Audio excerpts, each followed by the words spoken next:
back to another WW Crew Fantasy Football Power Rankings video. I am your host and lead commissioner Trent. Let's get it started, baby. Quick, I want to show you guys the weekly records versus all teams picture again, updated after another 4 weeks have gone by. You see James has moved to the top, 52-20 overall against every single team every single week. Before it was Noah. I forgot what his record was, but he had a pretty good record. But you see he dropped down a little bit. But yeah, if you guys just want to pause the video and take a look at that, you can. And here is the schedule comparisons. If you had someone else's schedule, this is what your record would be like after these last 8 weeks. So once again, if you want to pause the video and take a look at that, you can. All right, without further ado, let's get into these Week 8 bums. Woo! Coming in at number 3, we have Le'Veon Bell with 6.8 points. It's supposed to be a revenge game. That was the narrative going into this game against the Jets for him. Only 6 carries, though, and he only had 3 receptions. It still might take some time before he gets used to this offense. There is also a lot of mouths to feed to go along with that, but 6.8 points from Le'Veon Bell. You got to expect more when you have Le'Veon Bell in your lineup. In at the number 2 spot, we have Jonathan Taylor, running back from the Colts. Put up 5.1 points. He only had 2 catches. He had only 22 rushing yards as well. They said it was an injury issue, but I don't know. I think he just hasn't been playing that good for what they drafted him to be. And Hines and Wilkins were getting all of the looks and carries. Wilkins was tearing it up, though. And I think that's why Jonathan Taylor just didn't play that much, is because the other running backs are doing pretty good. But still, if you're Brian, you need to get more out of Jonathan Taylor. So you can't rely on Kareem Hunt, Alvin Kamara to carry the load every single week, because, I mean, it could happen, but it's not going to happen every week, especially with Michael Thomas coming back. Kamara's not going to get as many targets as he has been getting. But Jonathan Taylor's got to step his game up for Brian if Brian wants to make a playoff push. In at the number 1 bum spot, the only donut of the week, we got Richard Rodgers from Brendan's team. Only 16 snaps for Richard Rodgers plays, and that's not good at all, especially if you're going to start him. And I mean, Brendan lost by 10 points. So if he would have had a decent tight end, I mean, he could have ended up winning this game. Tight end is hard to find, though, so I mean, he was playing his cards and ended up losing. And now it is time for your Week 8 studs. Let's get into it. At number 3, we have Devontae Adams with 30.3 fantasy points. I knew I was right to be worried about him. I didn't think he would do this good, though. 3 touchdowns on 7 catches, 53 receiving yards. He didn't even have that many receiving yards. He just got all the goal line looks. He just kept getting those touchdowns. It would have been nice if Jamal Williams could have gotten a couple, but, I mean, that's Aaron Rodgers' favorite target. He's going to throw it to him, and the defense knows it's going to him, and they still can't stop it. Devontae Adams just so good. Dropped 30 points this last week. Coming in at the number 2 spot, we have DK Metcalf. Absolutely destroyed the 49ers. He had 161 receiving yards, 12 catches, and 2 touchdowns. It's probably Russell's favorite target. I know Lockett is a big name for Russell Wilson, but DK Metcalf is just an absolute monster. I don't know how he got away in the draft from so many teams. So many teams had a chance to pick him, but they didn't, and Russell is loving that right now, and so is Greg. Coming in at the number 1 spot, we have Dalvin Cook with a whopping 48.6 points. Almost had the 50 bomb, didn't quite get there though. 163 rushing yards, 3 rushing touchdowns. He also had 2 catches for 63 yards and 1 touchdown. And absolutely carried Daniel to his win against Andrew. Not even just a win, just a blowout win. Dalvin Cook will continue to be amazing. He's such a good running back. And now it's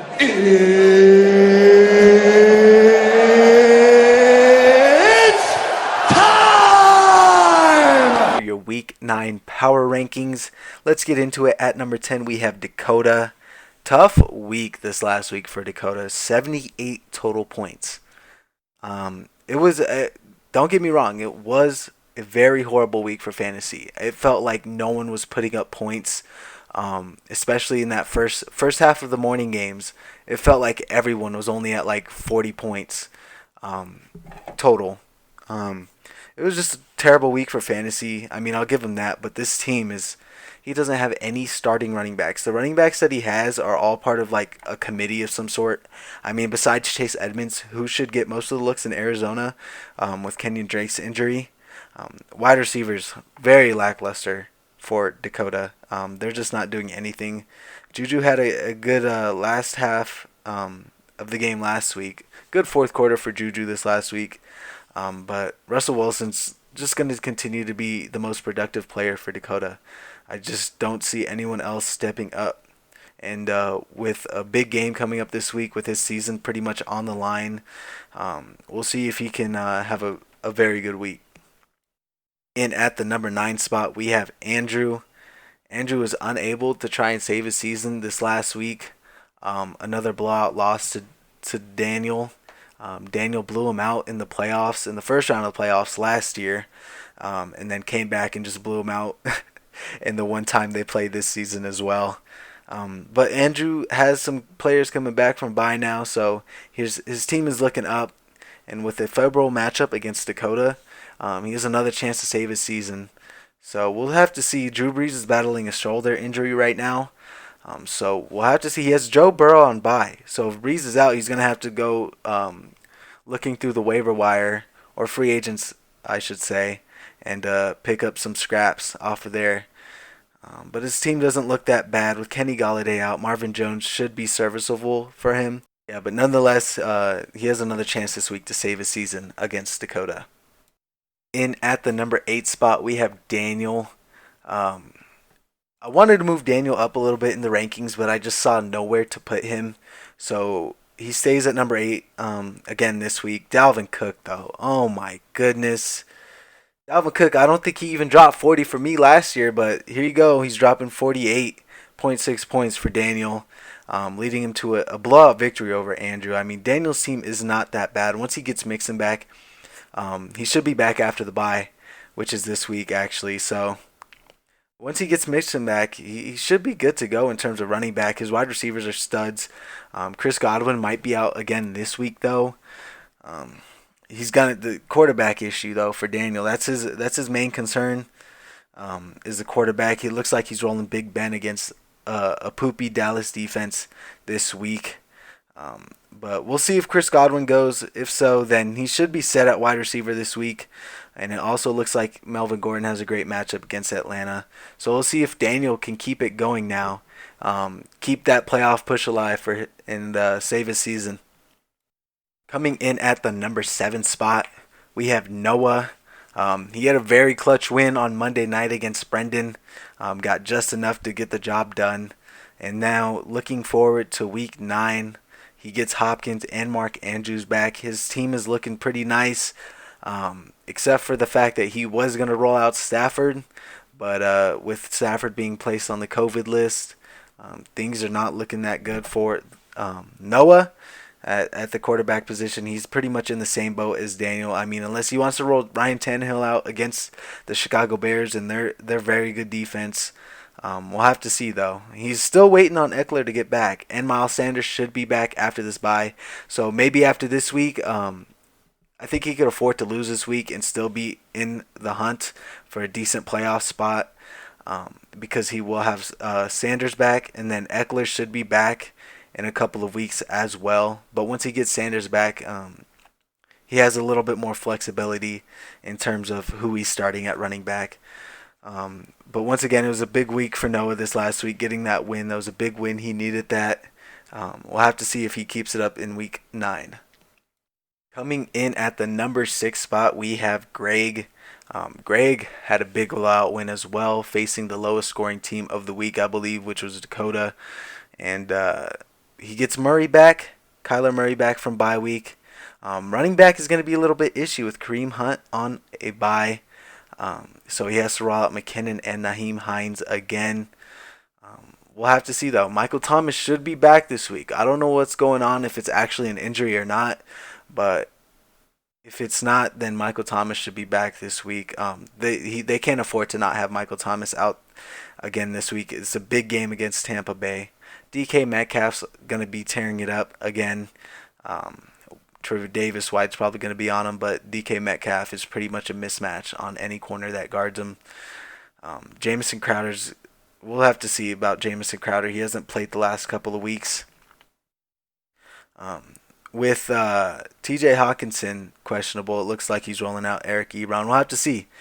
Greg's in a tough spot. He's in a good spot, but it's going to be tough. He's 5-3, and there's a lot of teams coming from behind chasing him down. So we'll have to see if he can hold this position right now in the standings. And coming in at the number 5 spot, we have Levi. Tough loss for him, both individually and by the team. He lost last week in a blowout loss to James. And who isn't James blowing out nowadays? But George Kittle, big loss. He would have been lower on the rankings had George Kittle's injury actually been 8 weeks, but now it's looking like a 2 to 4 week injury, which is pretty clutch if Levi can make playoffs and the 49ers stay in the hunt. Kittle could come back for a playoff run for Levi.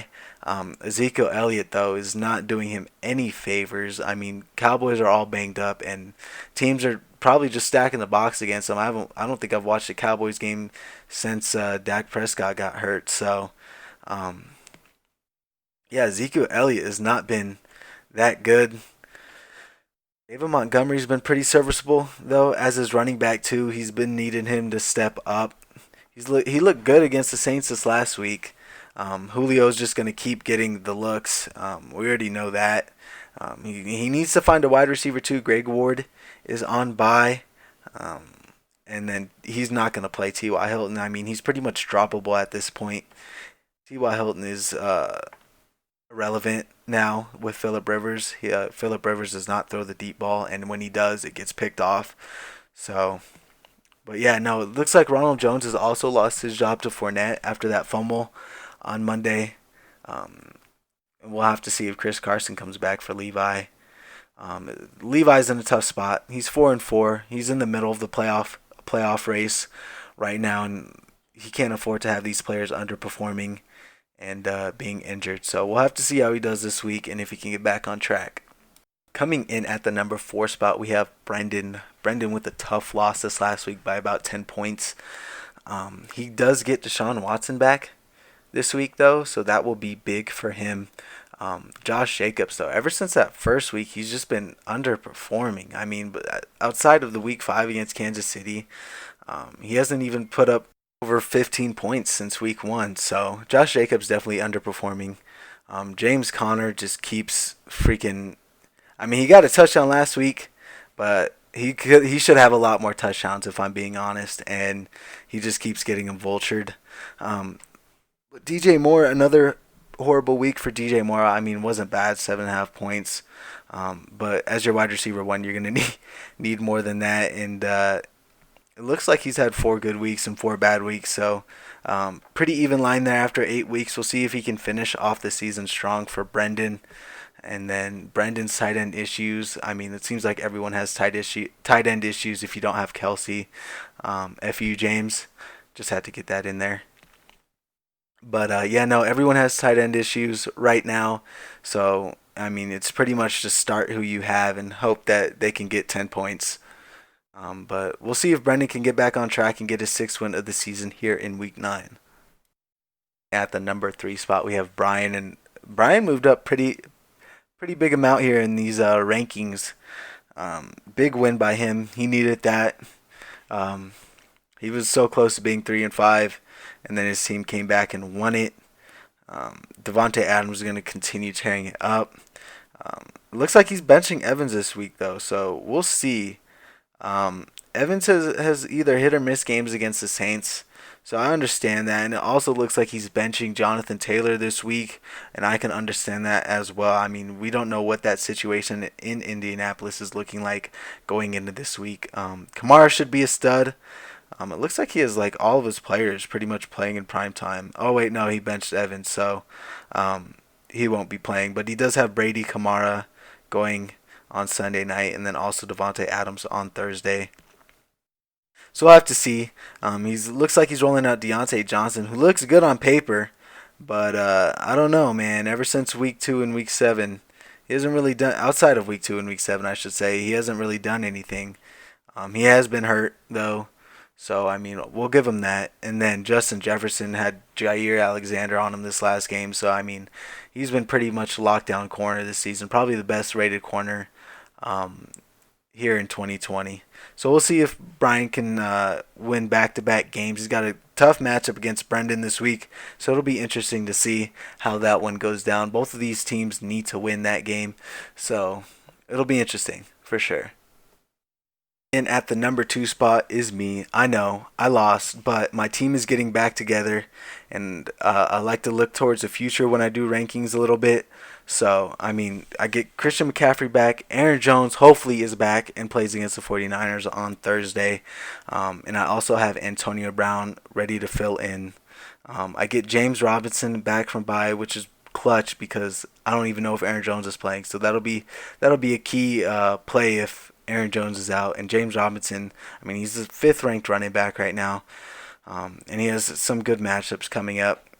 Lamar Jackson, though, has been poopy this season. Looks like I'm rolling out Herbert.